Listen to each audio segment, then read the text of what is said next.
Hello there.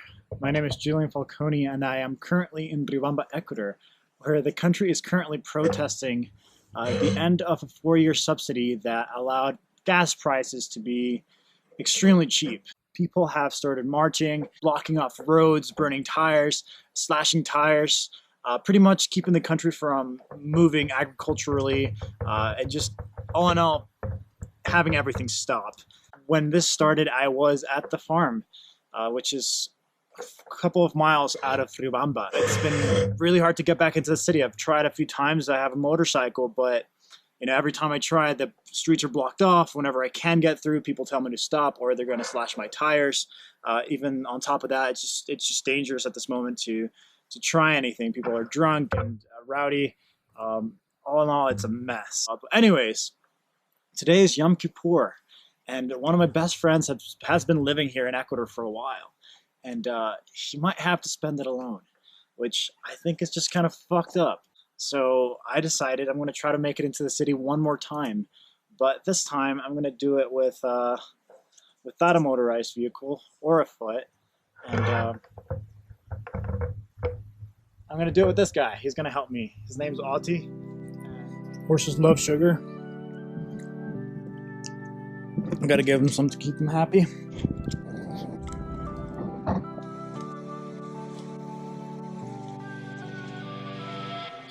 We're ready to go. Alright. We've got about a half an hour ride to get to Jacob's house. Especially right now, supposedly, it should be easier than most days just because people are marching north.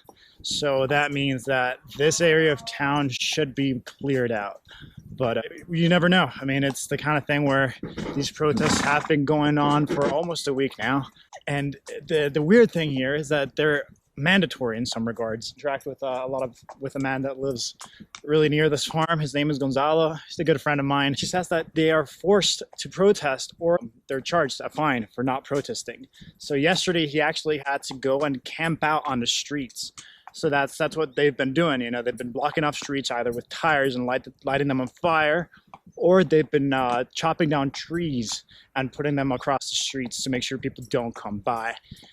Then pretty much just sacking anyone that's trying to work or sell produce or any sort of product is being sacked. We actually had some problems right here in the farm. I've been staying with my older cousin John, and some people came in here running away from protesters because they were trying to sell cheese. So this truck came into the farm, and about 7 protesters came in right after them. And protesters thought that my cousin was trying to help out the guy selling cheese. So they thought that he was giving him asylum, so they got angry, actually. But anyways, upon my cousin's workers coming out and stopping this truck, the protesters went into the truck and took every product in there and you threw it to the ground or threw it in the river, just sacked it. And then, they kicked the protesters out of the property. And then the people that owned the truck begged my cousin to let them keep the truck here. But on the way out, the protesters were angry that my cousin let them keep the truck here. And so they chopped down trees at the exit of the farm and blocked us in here. Luckily, the people that left the truck here were extremely grateful. They brought out some people and they helped clear out the road yesterday. So now I can actually get out of the farm. So here we can see some of the trees that were chopped down and set in the road in order to block the path yesterday. One's there. There's a big one over here. Some huge ones. Some big ones right here. Look at that. Got a good look at that. So yeah, it looks like people are mobilizing by motorcycle, which wasn't possible yesterday, but it looks like they have to turn around and go all the way around because the main streets are all blocked off.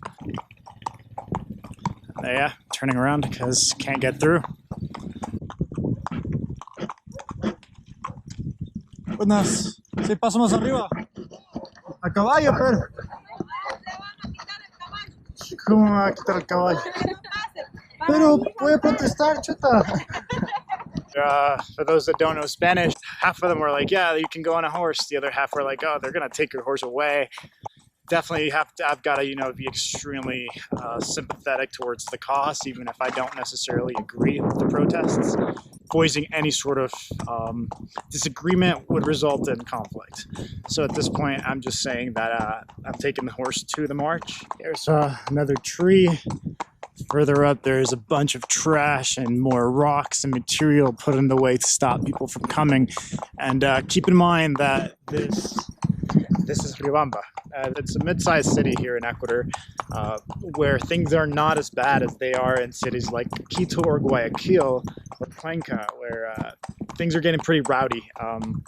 Here there has been looting of stores, a lot of robberies, a lot of just chaos. But imagine Quito and Guayaquil, much worse. Just the density of people protesting is much higher, and just the amount of aggression and just degree of the protesting is much higher. Todos estamos un poco jodidos y no sé cuándo arregla el presidente. Luchando ante público, ¿no? You can see some more of the rocks that have been put in the path. A lot of tape been taken away. Yeah, this is just kind of what's left. Hopefully the government can resolve this between today and tomorrow and things can go back to normal, because the people are really taking a hit, you know? As to where I stand on this, I think the government was a little bit too rash upon doing this in one fell swoop. This is the end of a subsidy that's been around for almost 4 decades, that was instated during a dictatorship here in Ecuador, and that's put the country in some severe debt. And this is kind of one of the few things we can do to really get out of that economic hole. Like now that the subsidy's been lifted, the prices have doubled, which it seems crazy, and it is. But just keep in mind that our prices are going up to about $2.30 a gallon. You know, so it's the kind of thing where the people have just gotten used to the fact that gas is so cheap, and they've kind of relied on it. But it's kind of like being mad at your parents for, you know, stopping to support you through your life. So it's definitely, people are definitely very affected and will be very affected by this, but the response, I think, has been a little heavy-handed, and there's very little perspective as to, you know, what the government's doing and why it's doing it, and the fact that it is absolutely necessary for our economy to recover and flourish the way it hasn't in a very long time.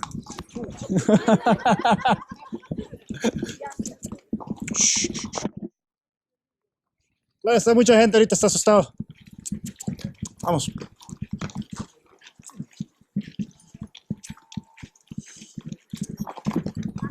Cuidado, cuidado.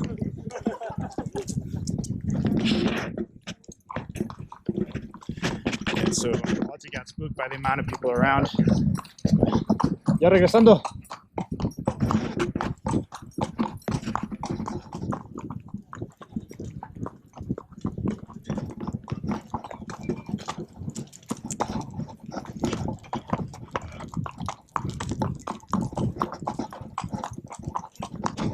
I'm getting a lot of weird looks. I don't think anyone's tried getting into the city with a horse yet. Entonces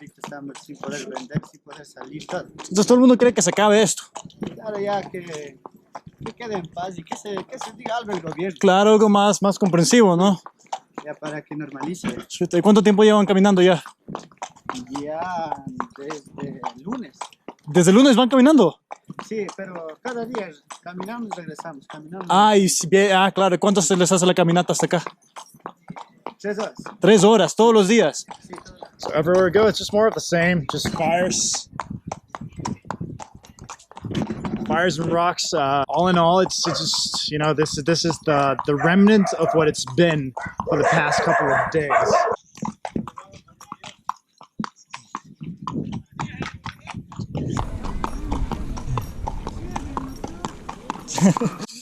Casi no puede conmigo, yes. So yeah, we got some people being a little friendlier than others, some people that are just kind of apprehensive. Someone tried to scare the horse by throwing a piece of wood towards him, which is kind of a dick move. Here we can see a gas station where there's quite a large amount of trucks just parked here. Not sure why. but if I were to speculate, is because they're waiting for these stations to fill up eventually, because gas tankers can't get all the way out here. At times, just everything's fucking blocked off.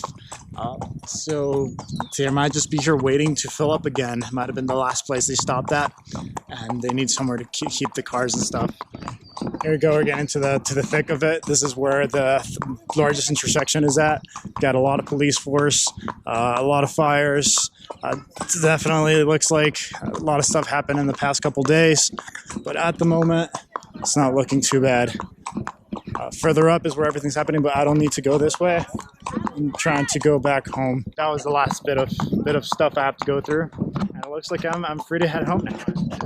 Go see my buddy Jacob and have a nice Yom Kippur feast together. There's rubber everywhere from whatever was left of tires. I wonder who is right away right now, but I think a horse takes priority. All right, I'm here. This is the last stretch. Hasn't been too bad. I think the bulk of the protests are right outside of the city and in the very center of the city. And now we're coming up to the last stretch.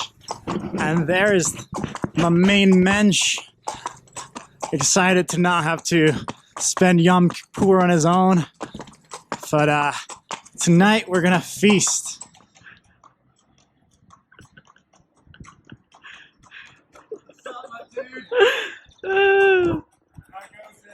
It's good, man.